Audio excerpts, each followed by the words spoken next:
저 같은 경우는 17살 때부터 미용 학원을 다녔으니까요. 한 15년 정도 공부를 한 것 같아요. 그 스토리를 풀면 또 무지하게 긴데요. 이게 제가 좀 짧게 풀어드리자면, 자, 일단은 저희 미용 분야에서 탑인 학교가 있었어요.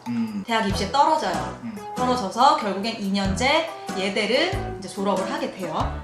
그러다가 한 미용 학원에 이제 들어가게 됐는데, 그 미용 학원에서 뭐 학부모 상담이나 아이들 상담을 하면서 학력적인 부분에서 이제 많이 부딪히는 거예요. 출신이 이제 네, 선생님 출신 어디예요? 우리 아이 그 미용 분야에서 탑인 그 4년제 대학교 보내고 싶은데. 그거를 막 노골적으로 얘기해요?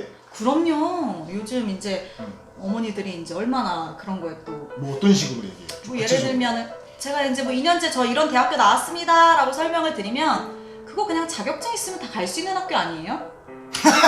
뭐 이제 그러니까 이렇게도 선생님이 이제 학원에서 가르치는 강사인데 네, 배우러 오는 학생의 학부모가 그렇게 얘기한다고? 그렇게 얘기를 해요. 그리고 미쳤네 진짜. 이게 아마 현실일 거예요. 와. 제가 이게 10년 전 스토리를 푸는 거니까 지금은 조금 더 심하지 않을까. 더하겠네, 지금 더하겠네. 그렇죠.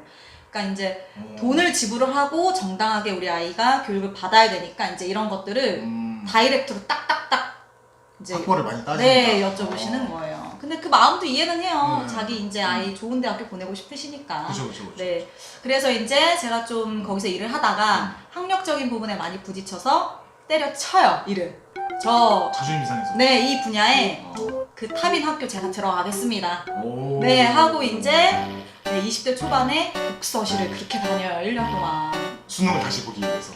수능까지는 제가 다시 참아는 못하겠고 편입 준비를 하기 시작을 해요. 편입도 쉽지 않을 텐데. 쉽지 않죠. 그때는 편입이 더 어려울 수 이제 있는데. 네, 아침에 이제 6시, 새벽 6시에 부모님이 싸주는 그 도시락 통을 들고 독서실에 가요. 그래서 고등학교 때 안 하던 공부를. 네, 그 눈물의 스토리인데요. 고등학교 때 그러니까 공부를 안 하니까 커서 내가 이렇게 공부를 해야 되나 싶은 거예요. 네.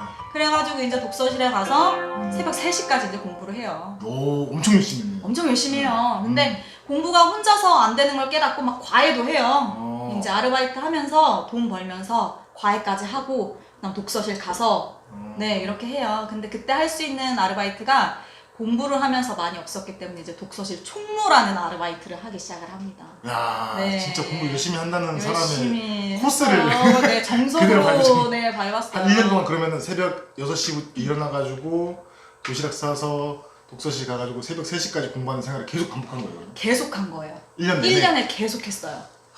근데 참, 진짜. 네, 하늘도 무심하시지. 왜? 참, 그렇게 열심히 했는데, 편입도 떨어져요, 또. 근데 네, 편입도 이제 예비 2번이 떴는데, 예체능과는 거의 예비가 안 빠진다고 보시면 되거든요. 제발 빠져라, 빠져라 했는데, 실패해요. 네. 실패를 하고, 저는 다시 돈 벌고 먹고 살아야 되니까, 취업했어요 그럼? 이제 다시 취업을 하기 시작을 한 거예요. 편입 실패하고 편입 이제 실패하고. 취업한 거죠. 공부 그렇게 열심히 했는데. 네. 그래서 이제 취업을 하고 나서도 공부에 대한 그 미련이 아직도 계속 남아있는 거예요. 네. 그리고 회사에서도 계속 공부하는 인재를 원했어요.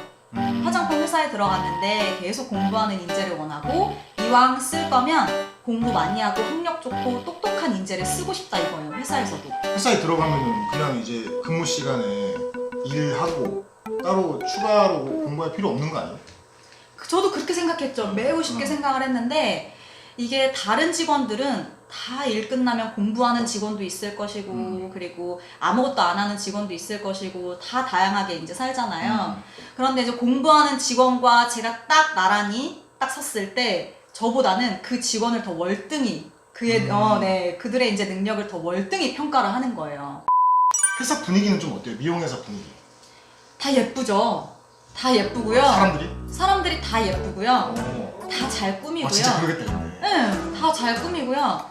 나이가 드신 분이 있어도 아주 고상하시고, 저희가 생각하는 그런 이런 약간 이런 스타일보다는 네, 이런 스타일? 네, 약간 이제 근데 분야마다 그런 게 있어요. 우리 분야 같은 경우는 진짜 딱 보면은 저 사람 토목 전공했구나 이런 게 좀 있거든요. 그런 느낌이 있죠. 그렇죠. 미용도 있겠다. 네, 딱 봐도 저 사람 미용할 것 같다, 그 느낌이 있잖아요. 맞아요. 그러니까 자기 자신을 굉장히 잘 꾸며요. 꾸미기도 하고 화목하기도 하고, 또 이게 회사마다 또 다르긴 하는데, 그런 약간 경쟁 심리가 좀 있는 것도 있고 그리고 같은 여자다 보니까 아무래도 누가 더 예쁜가 쟤는 뭘 쓰나 뭐 이런 거 비교도 많이 하고. 그쵸 비교도 솔직히 있을 수 있고 약간 그런 분위기. 근데 제가 다녔던 회사는 그래도 전반적으로는 좋았습니다. 관계도 그렇고.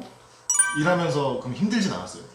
힘들죠. 좀 어떤 거? 일단은 저는 화장품 교육 강사로 이제 처음 일을 하게 됐는데 경력이 없는데 처음 딱 강의를 해야 되는 자리가 그 판매하시는 분들, 판매원분들이 100명이 넘는 자리였던 거예요. 그래서 이 100명이 넘는 자리에서 내가 과연 잘할 수 있을까?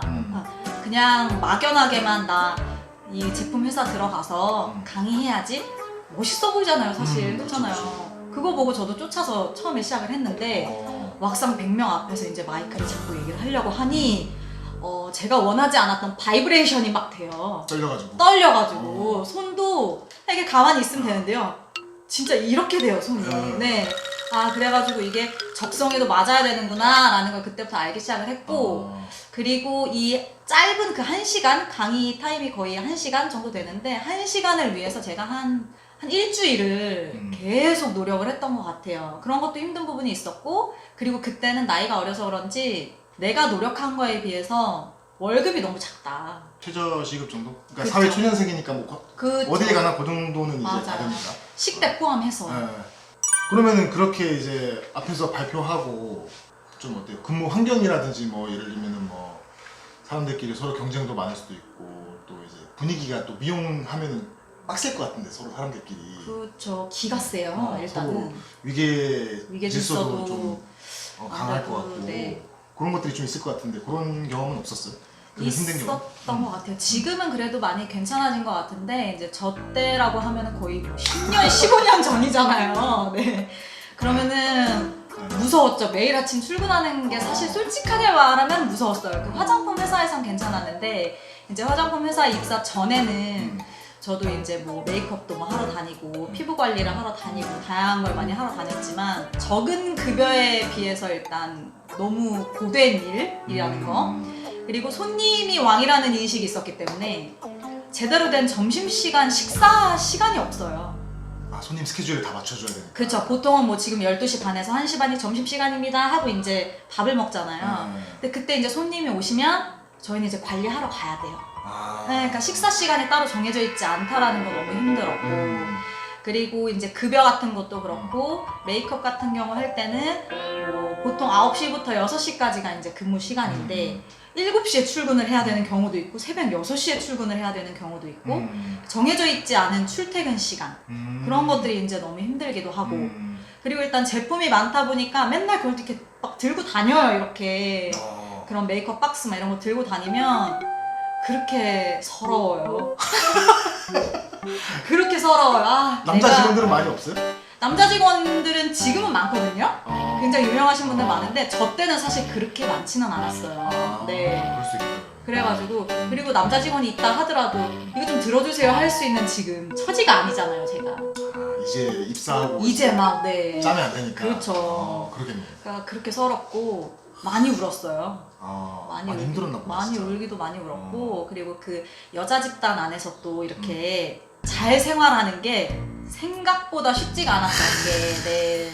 제가 약간 털더라고. 선후배 간에 그런 것도 그 심하죠. 위계 질서 정확히 지켜야 되고요. 그리고 옆에 여자 직원들이 질투하고 시기하고 질투하고 제 화장품 못 쓰는지 뭐 이렇게 보고 진짜 실제로 막 그 정도까지? 그런 거 해요. 너는 왜 우리 회사 제품 안 쓰니? 부터 시작해서 그렇게 노골적으로 막 그렇게 해요.